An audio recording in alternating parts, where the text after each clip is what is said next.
Larry tried to kill me. Yeah.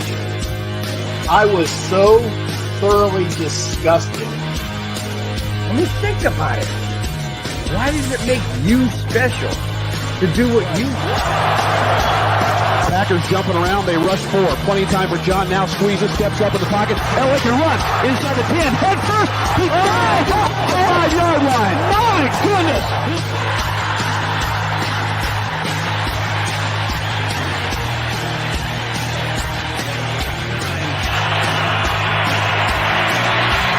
Rushing forward, ball comes out of the hands of Newton. It's on the ground, and it's still on the ground. Picked up by T.J. Ward at the 4-yard line.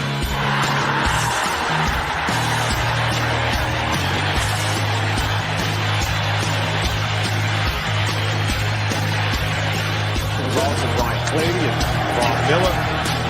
Third and long 3. Going deep. Oh, he's got Thomas. Goodbye. Touchdown.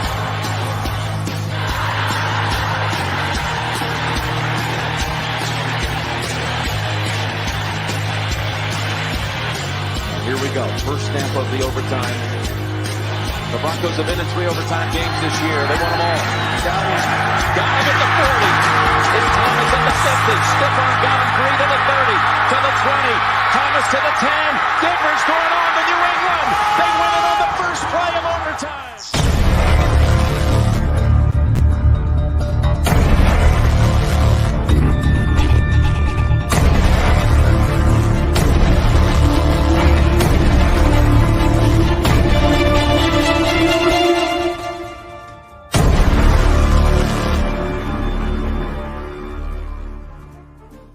Hello, Bronco fans and football fans everywhere. Welcome to Broncos Breakdown on the MHRT Network. This is a show that is everything Broncos and sports topics related. I am your host, Bronco Bill. All right, guys, before I get into this, just want to wish everybody a happy Thanksgiving. Hope you guys all stayed safe and had a wonderful time with family, friends, or whatever you decided to do on that Thanksgiving holiday. Anyways, it's not going to be an easy show, obviously, because the Broncos are not a winning team. But I have to bring what's out there. I'm not going to sugarcoat it. I'm definitely not going to make stuff up. So I'm just going to bring you the topics, and then I'll comment them like always. All right, guys, feel free to chime in if you have any comments. I'll get to those. All right, let's start out with, last Sunday's loss to the Vegas Raiders led by Josh McDaniels. Yeah, that guy. Okay, after jumping out to a 10-0 lead, the same song and dance repeated itself. Denver gave up a touchdown before the half. Gordon fumbled again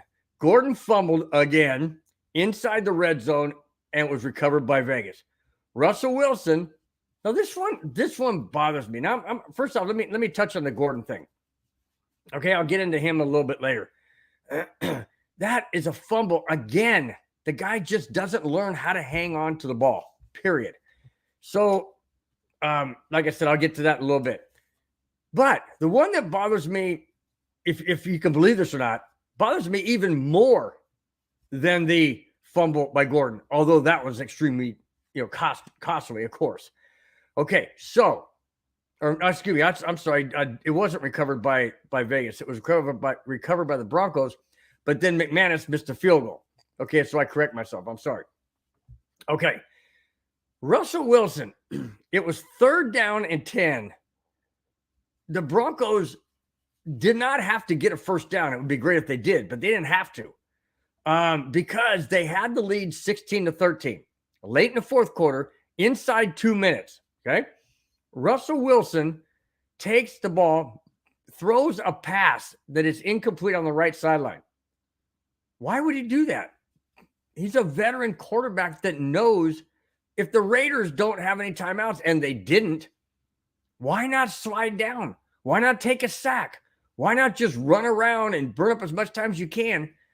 Because if the Raiders didn't have any timeouts and Wilson stays in bounds, now you can theoretically or realistically run off 43 seconds or 44 seconds before you call timeout. And the Raiders would not have had enough time to go down the field, kick a field goal to tie the game that sent it to overtime. Is that on Hackett? No, not really, because Wilson is a quarterback. He should have known that. I don't understand what is wrong with Wilson not grasping the basics. No timeouts by the Raiders. Stay in bounds to run off precious seconds that would have most likely allowed the Broncos to win that game 16-13. But he didn't. He throws a pass. It's incomplete. Clock stops. Then what happens? Then Vegas went down and scored the tying field goal that forced overtime. Denver never saw the ball in overtime. Why? Yeah, the Raiders went all the way down the field, threw to a wide open Adams that somehow burned Patrick Surtain, which was very, very unfortunate. Raiders win the game in overtime, 22-16. Can it get any worse? Can it get any worse? Guys, I wish I could sit there and come on the show and just say, man, Broncos are on a 5-game winning streak. They're moving up the division. They're on the heels of the Kansas City Chiefs. I wish I could, but I can't unless I make it up. And then, of course, that's not me. I'm not going to do that. And I don't think you guys want me to do that either. So, can it get any worse? Well, how about this? The Broncos are 0-3 in overtime games this year. They became the first team to not score at least 20 points against the Raiders this season. They have lost 6 of their last 7, have just 4 touchdowns in 5 home games, and have blown 10-point leads in their last 2 games. I mean, that is, you can't make this stuff up. I can't make this stuff up because nobody would believe me. They would say, oh, come on. They're not 0-3 in overtime, and they've scored more than 17 points or 16 points average, and they haven't lost 6 of their last 7. Yeah, I can't make this stuff up because you guys would not believe me. In fact, I wouldn't believe myself bringing it, but it's true. So, where does the fault lie? Well, I don't know, but this is a telltale topic. After losing to the Raiders 22-16 in overtime, Nathaniel Hackett is now the worst ever head coach in modern Broncos history. Holy smokes. Are you kidding me? Mr. Positive, Mr. Hey, rah, rah, rah. Come here, guys. Everybody, we're doing great. We're not changing a thing because we got it all figured out. Well, when you're 3-7 and have lost 6 of your last 7 games, and oh, by the way, you're getting into a very difficult part of your schedule. We still haven't played the Chiefs yet. We have to play them twice. We have to play the Chargers again, the last game of the season. We still have to play the Baltimore Ravens. We have Carolina coming up this Sunday. So yeah, it's not an easy schedule going forward. So I don't know. But if you're 3-7 and you lose twice to Josh McDaniels, who was an absolute disgrace in Denver when he was our head coach, yeah, the Broncos and Hackett have now become the worst head coaching job by any Bronco head coach in modern Broncos history. Wow. And I had high hopes for Hackett. I really did. I thought, this guy's coming in. He's got all the emotion. He's got the passion. He's got the energy. Yeah, he just didn't have the ability to be head coach, I guess. Don't worry, guys. He's not fired yet. So I'm not leading into that. I don't know anything about that. But I do know somebody who's not on the team anymore. Not because of injury, but because he can't hang on to the ball. Melvin Gordon, after the Broncos lost and Gordon's 5th fumble lost in 10 games that he's played in, Denver has had enough and cut the running back. Denver will go with Latavius Murray and Ozigbo as the running backs till their injured backs get healthy. They also brought in some other backs, and I'll get to that in just a moment. But, you know, I understand why they kept Melvin Gordon around for so long, because they had so many injuries to the running back. You had Williams go down with a torn ACL and MCL. I mean, he's done for the season, and I'm not sure he's even going to be 100% healthy or even close to 100% starting next season. I'm not even sure of that. You know, and then we had what is his name? Edmonds. We had Edmonds go down with a high ankle sprain. So of course you're going to keep Melvin Gordon around. But when you've had enough, you've had enough. And I'm not quite sure why it took the Broncos this long to get rid of Gordon, other than what I said. Obviously, he was in there because, you know, the other backs were injured. But why don't you use him as a decoy? Why don't you fake a handoff to him? Maybe throw a pass. Well, wait a minute. If you throw a pass, he catches the ball, then he has a chance to fumble it. Maybe that's not a good idea. But in any case, I understand why they kept Gordon. I'm just glad that they let him go, because, I mean, why keep playing that old broken record? Why? Because you know when he gets inside the 20-yard line, something bad's going to happen. It always seems to be. I don't understand how hard it is to wrap two arms around the football when other running backs do it. Latavius Murray does it. You don't see him fumbling. You know, Christian McCaffrey of the now 49ers, he does it. You don't see him fumbling. I don't know what it is about Gordon, but the guy just didn't seem to have the availability to hang on to the football. Just don't know what it is. But after releasing Gordon, Denver brings in running backs. To help out Latavius Murray, Denver brings in Marlon Mack and Divine Ozigbo after Gordon was cut and Chase Edmonds left, like I mentioned, with a high ankle sprain. Denver also brought back Tyreek. No, I wish it was, but not Tyreek Hill. Oh, that would be great. Broncos bring back Tyreek McAllister, who they signed as an undrafted free agent this past spring. They had to release him prior to the start of the season because he injured his not Achilles, his hamstring. But they brought him back. Apparently, he's healthy enough to bring back and have a look-see. I'm not sure if he's going to land on the practice squad. I imagine he would, because they will most likely stick with Marlon Mack and Divine Ozigbo. But it's really good to know that we have a McAllister that can come in at any given time, hopefully not due to injury. We've had enough of that. I mean, holy smokes, we've had enough of that. All right. Now, given what I said earlier about Nathaniel Hackett now being the worst head coach in modern Broncos history, is it time to show Nathaniel Hackett the door? People have called me, have texted me, have chatted with me and said, hey, why would you do this in midstream? Maybe it's not all his fault. The defense has given up some scores late in the game. Special teams hasn't been all that good. And also, you have injuries that are out of Hackett's control. So would it be time to fire Nathaniel Hackett now? Well, I say yes and no. I've already given you the no side because, I mean, we're 3-7.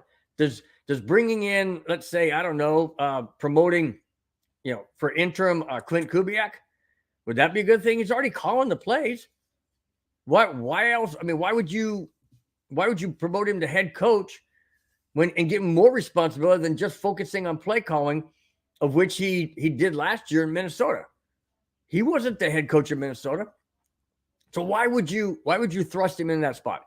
I would say give the offensive coordinator, his name escapes me at the moment. Offensive coordinator, dadgummit, I can't think of who offensive coordinator, whatever. Anyways, give him the head coaching spot, just so that he can manage everything else. Let Clint Kubiak continue to call the plays, and then have Evero obviously focus on the defense. Would that be a good thing? I don't know, maybe. But then again, there's been rumor out there that if you do that, or if you promote Evero to head coach, now you're allowing other teams to see how well he can do as a head coach, and they may take him away from Denver. So that's not a good idea. So maybe we stay with Hackett. Maybe we stay with Hackett and say, okay, but we turned over the play calling to Clint Kubiak. Hackett's not really managing the team. That's by his advisor that they brought in.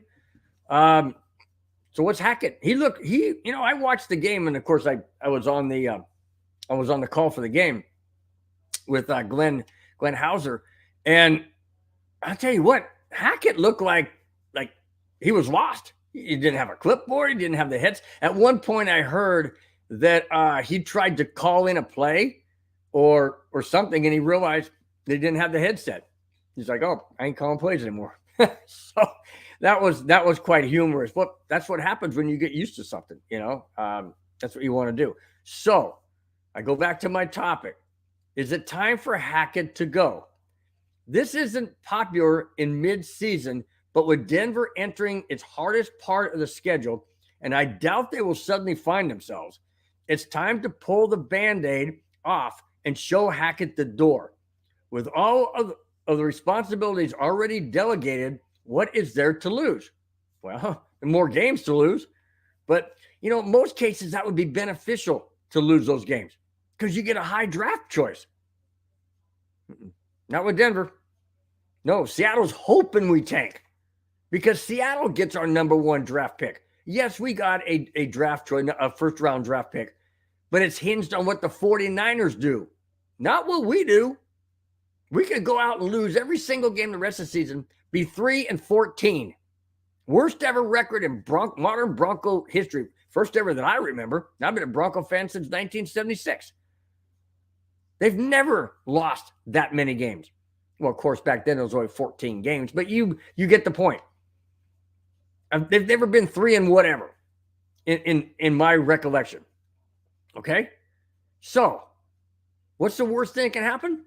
Well, the worst thing that happened is that we lose all these games. Because, like I said, Seattle gets our number one pick, first-round pick. We get a first-round pick, but like I said, it's hinged on what the 49ers do.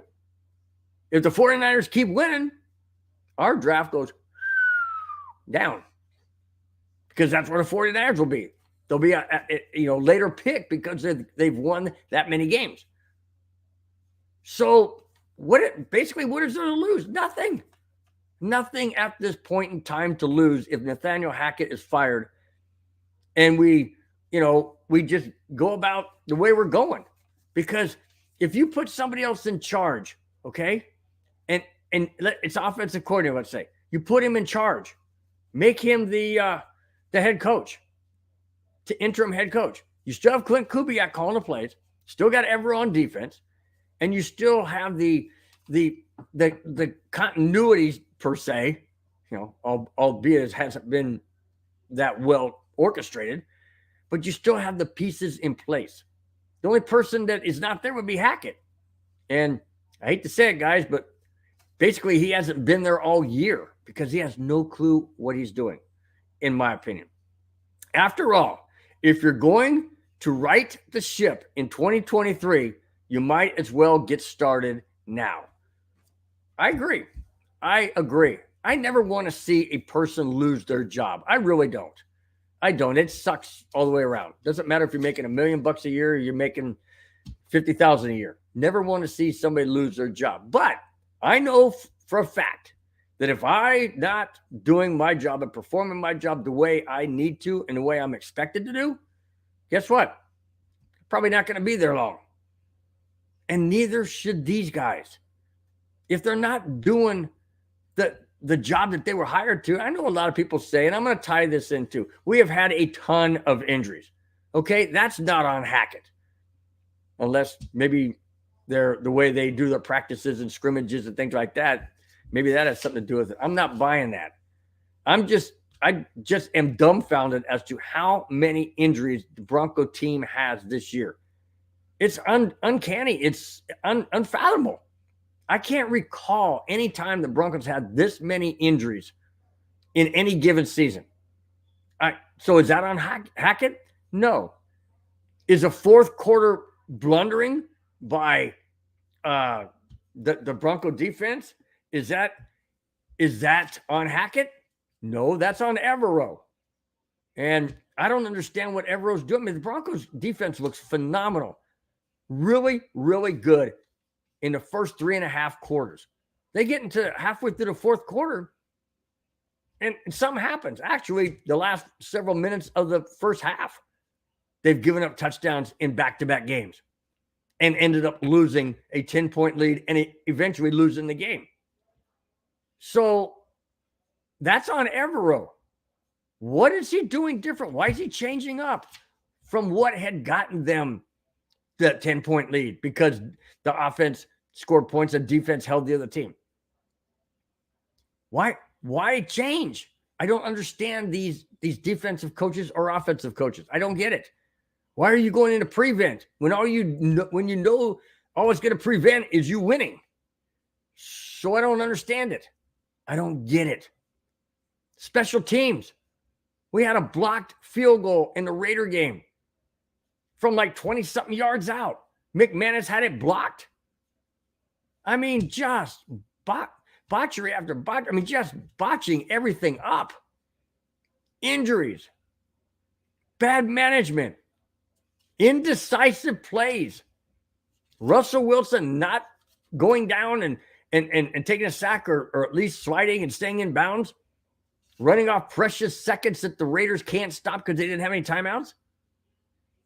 Is that on Hackett? No, that's on Wilson. He should know better. He's a veteran. He's a seasoned quarterback. I told you guys this isn't going to be an easy show to bring. It's not. I don't enjoy doing this. I enjoy doing the show, yes, but I don't enjoy bringing news like this. I want to bring positive news. I want to say, like I said earlier, Broncos on a 5-game win streak, a 7-game win streak. We're catching the Chiefs. We beat so-and-so like 30-something to 10. I want games like that. Tired of 10-9, 22-16, blown 10-point leads. Tired of it. But like I said, I have to bring the facts because I'm not going to sugarcoat it. I'm not. That's not me. And I'm also not going to make stuff up because that's not the person I am. That being said, whose fault is this? Is it Gordon? Oh, yeah. A lot of it relies on Gordon or relates to Gordon. He fumbled inside the 1-yard line against Seattle. He fumbled against the Raiders where it was returned for a touchdown that we lost the game. He fumbled in this game that we recovered it, but then McManus has the field goal blocked. So did Gordon single-handedly lose us 3 games? I say so. Absolutely. Absolutely. He had a hand in it. Absolutely had a hand in it. Sure, there was other circumstances, but the one against the Raiders, the first game when he fumbled and was scooped up and ran for a touchdown, that was directly on him. Absolutely. And I'll tell you this. If Gordon doesn't fumble in the Raiders last week and we are in a position to kick a field goal, maybe it's different. Maybe the Broncos get the field goal and then they win the game because it doesn't have to go to overtime. Gordon cost us 3 games, in my opinion. So instead of being 3-7, we should be 6-5 or 6-4. We should be 6-4. But we're not. We're 3-7, and Gordon's gone. So, like I said, I don't wish anybody to lose their job, but if you're not doing your job correctly and you constantly make the same mistakes, yeah, you got to go. You got to go. And does that mean for Hackett? Well, I don't think he's going to get released mid-season. I really don't. I think what's going to happen is George Payton's going to sit back and say, okay, all the different variables, see what works, see if Clint Kubiak, play calling works. Maybe, but then again, what's Hackett doing? What is he just there to do press conferences as a head coach? If he doesn't have any formal main responsibilities, I mean, maybe he's managing the team. I don't know. I don't know what he's doing. I just know he's not calling plays anymore. He's not managing the team. So I don't know. Do I think Hackett should be gone? Personally, at this point in time, doesn't matter. Doesn't matter. If he stays, he's, like I say, he's not calling plays. If he goes, well, obviously he wouldn't be calling plays. I don't know. But at this point in time, we're 10 games into the season. We only have 7 more to go. I say, why not ride it out? Why not ride it out? Let it go. We've already had enough disruption in this apple cart of the Broncos season with injuries and just, Wilson not being Wilson. And now we're changing this and we're doing that. And yeah, just ride it out. I mean, what else can I say? I mean, sure, we could let him go. Well, what good's that going to be? Okay, let's say we win. We got 7 games left. 2 against the Chiefs, 1 more against the Chargers, 1 against the Ravens. Okay, let's say we lose those 4 games, and we beat Carolina, and we beat the Jets, or we already played the Jets. We beat Carolina. We get 2 other teams. Any case, so what are we gonna do? Go 6-11? That's not good. I mean, it's better than 3-14. 6-11. I mean, I don't care if Hackett's head coach or somebody else is. I certainly don't think we're going to beat the Chiefs twice. Really don't. So you can scratch that off as not a chance. Seriously doubt it. Unless the only way possibly is if the Chiefs have already won the division and they want to rest their players because we play them late in the season. I think it's week 15, I believe, something like that. So they may want to rest. I don't know. But I know the Chargers aren't going to rest on the last game of the season, especially if they need that win to get in the playoffs. So it's not going to be easy, guys. We got 7 games left, and we got 4 of them that are hard. So it doesn't matter if Hackett's the head coach or somebody else at this point in time. I doubt, seriously, we're going to win any one of those 4 games. All right. Speaking of the defense, like I mentioned, defensive blunders in games late. The Denver D has given up. This is a staggering stats. The Broncos D has given up crucial scores in the final 5 minutes in the last 7 consecutive games. What? They have given up crucial scores in the final 5 minutes in the last 7 consecutive games. That's incredibly bad, to say the least. I mean, I've said this many times, and I'll continue to say it until it changes. I cannot ever remember a Broncos team this inept, this ugly. This is just unbelievable from a Broncos team. I'm so glad Pat Bowen's not seeing this. Absolutely glad he's not seeing this, because this is not the team that Pat Bowen ever had. He never had a team this bad. Maybe starting out, maybe, but not since I've been a Broncos fan since 76, so prior to Pat Bowen taking over, but I can't ever remember a Broncos team this pathetic. I continue. Let's see, 7 consecutive games. That includes allowing tying or game-losing scores in 4 quarters of 4 games, or I should say in the 4th quarter of 4 games. This 3-7 disappointment is not all on Hackett's offense. It's not.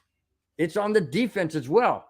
I mean, the defense blew it against the Raiders in overtime. The offense blew it in regulation. So it's on Hackett, it's on Evero. It's on the whole team. It's on special teams as well. I continue. Denver has looked ridiculous week in and week out because they are trying to mesh 2 systems at the same time, when all it should have been about in year 1 was trying to figure out one system, and that one system should have been Hackett's system. There's the problem. There's the crust and the root of the problem. Russell Wilson, like I mentioned in my show last Friday, Russell Wilson does not want to bend. Nathaniel Hackett does not want to bend. But what Clint Kubiak is doing, he is allowing Wilson to use some of his plays and some of the things that he is comfortable with, as well as what Kubiak is comfortable with. That works. That's what Clint Kubiak's dad, Gary Kubiak, did for Peyton Manning in Super Bowl 50, or that year. He allowed Peyton Manning to use and run some of his plays that he was comfortable and familiar with, as well as Gary Kubiak's offensive plays. So it's a mesh. It's like spokes, guys. You have to come together. You can't do this. And that's what Hackett and Wilson are doing. And with Hackett removed from play calling, I still don't think that Nathaniel Hackett called that completely. I think that might have come from George Payton. Just saying. I just don't see Hackett going, yep, I'll just give that up. No problem. No, I don't see that from him. Anyways, with Clint Kubiak calling the plays and utilizing some of Wilson's plays that he enjoys, that he feels comfortable with and can perform well, it showed in the Raider game. It really did. The problem is the Broncos gave up a touchdown before halftime, and then all they could muster after that was 2 field goals. No touchdowns. They had 16 points. They had 10 at halftime. They had 16 total for various reasons that I mentioned earlier. So, I mean, that's the problem, guys. Is it the defense? Well, yeah, it's the defense. Late in games. I just read it to you. I mean, those are just incredible stats. Just unbelievable. I mean, Evero is a really, really good defensive coordinator. I just don't know what is happening late in the first half and late in the game. And for that matter, in overtime. I don't understand what's happening. I really don't. And like I said, anything other than prevent defense and anything other than, just wanting to go into a shell and protective mode, you can't do that. You can't do that. Sometimes you can when you're way up, let's say, up by 2 scores or 8 points or whatever, you might want to go into protective mode, but no, not when you're tied. And then you make ridiculous play by Russell Wilson by not staying in bounds and throwing the ball away. Okay, guys. All right. Well, I'll tell you what, guys, that's enough. That's enough of the past and the negative and all that kind of stuff. I'm trying to give some positive, hopefully. Okay, here we go. Well, first off, Denver's 3-7, and they're playing Carolina, who's 3-8. So that's a little better than Carolina. That's this Sunday's game. All right. This game is a 10 a.m. start on the West Coast. And for a lot of Bronco fans, might be a good reason not to watch because it's early. I'm not that guy. I watch all Bronco games. And if I'm at work, I listen to them, which I will be this Sunday. I'll be listening to it. But I don't blame people for saying, wow, that's kind of early. West Coast, Mountain Time is 11. That's brunch time or whatever. No, I don't want that. I want Bronco fans to watch the game because we are Bronco fans. I know it's tough to sit there and watch a game when you already know the ending pretty much. It's tough. It's very tough. But that's what makes winning championships and having winning seasons all that more special, is going through the hard times and not putting a bag over your face and not turning your back on the team. Stick with the team. We have a chance to win this game this Sunday. Here it is, guys. Okay? This is a winnable game, but then so have most of the previous games. Sam Darnold will get the quarterback start against Denver, and they don't have Christian McCaffrey anymore. Remember, he's on the 49ers. So the Broncos should win this game, barring major mistakes. Okay? Now, that to me says a lot because we don't have Gordon. So hopefully we don't have anybody fumbling inside the 20-yard line. Sam Darnold's our quarterback. Maybe we got to cut a break there. It's not Baker Mayfield, but Sam Darnold. Hopefully he caught a break. This game is very winnable in Carolina. We need to win this game. Normally, guys, I come out with a Bronco shirt and everything, but I decided to change it up because I'm trying to change up the chemistry, long distance, whatever. I'm just trying to do something different. Hopefully the Broncos do something different this coming Sunday. I say Denver is going to win this game. Not going to be a shootout. I mean, not going to be a blowout. Denver wins it 17-13 in Carolina. Early start for people on the West Coast.